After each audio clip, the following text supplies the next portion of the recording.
Assalamualaikum warahmatullahi wabarakatuh. Perkenalkan nama saya Erwin Pahlavi dengan NIM 158 dari kelas 2024C. Izinkan saya untuk menyampaikan evaluasi jawaban saya terkait UAS politik dan negara.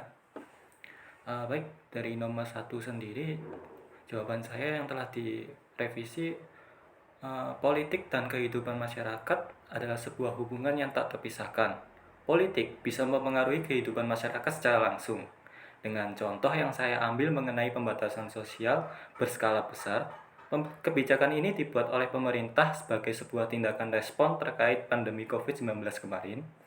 Pembatasan ini secara drastis mengubah 3 aktivitas masyarakat, yang mana salah satunya bekerja dari rumah, pembatasan mobilitas, dan juga pembatasan kegiatan sosial dan ekonomi. Oke, yang kedua, Pancasila sebagai ideologi memiliki peran yang sangat penting dalam menjaga stabilitas politik di Indonesia. Salah satunya sebagai panduan untuk moral politik.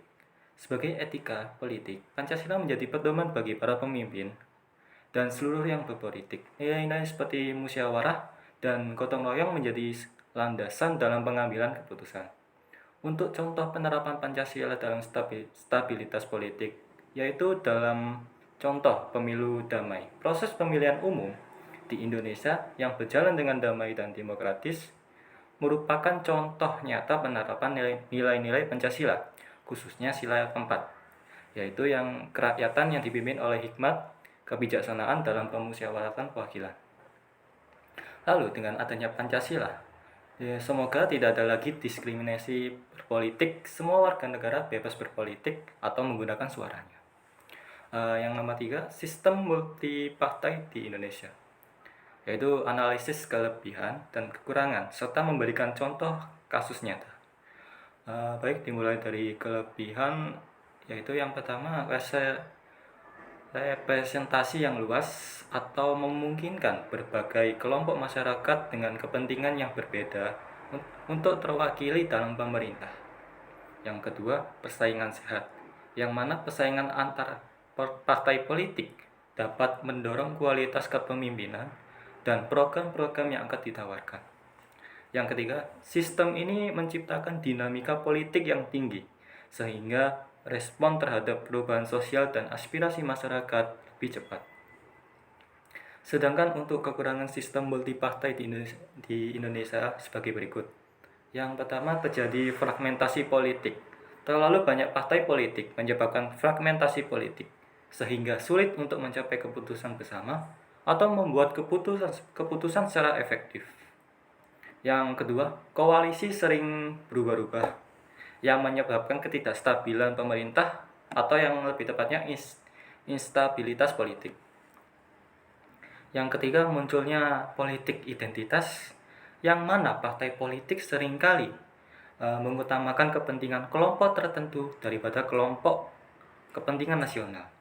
Untuk kasus nyatanya sendiri, pergantian kabinet yang sering terjadi di Indonesia akibat dari multipartai.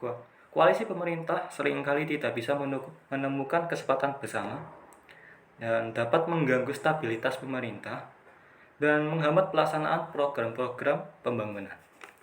Untuk yang nomor 4 sendiri, langkah yang saya ambil untuk mereformasi partai politik agar inklusif dan demokratis. Yang pertama, tentu dari pendidikan politik sendiri, untuk meningkatkan kesadaran politik masyarakat dan mendorong partisipasi aktif dalam kehidupan berbangsa dan bernegara. Yang kedua, relevansi politik, menyamakan atau mengubah ideologi partai dengan perkembangan zaman dan aspirasi masyarakat. Dilanjut dengan evaluasi berkala, melakukan evaluasi berkala terhadap kinerja partai dan programnya. Yang ketiga, menjamin kebebasan pers untuk memberitakan kegiatan partai politik secara objektif dan kritis. Yang terakhir, meningkatkan literasi media. Nah, ini agar masyarakat dapat menyaring informasi terkait politik yang benar dan akurat.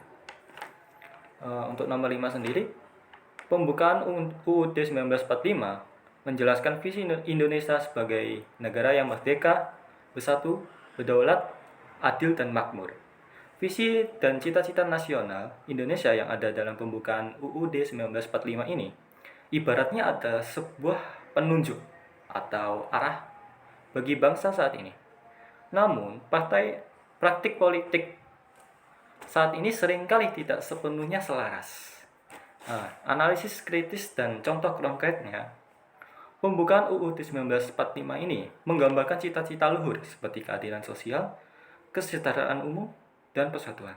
Namun, dalam praktik politik sering terjadi pertarungan kepentingan, kelompok, korupsi, dan ketidakadilan.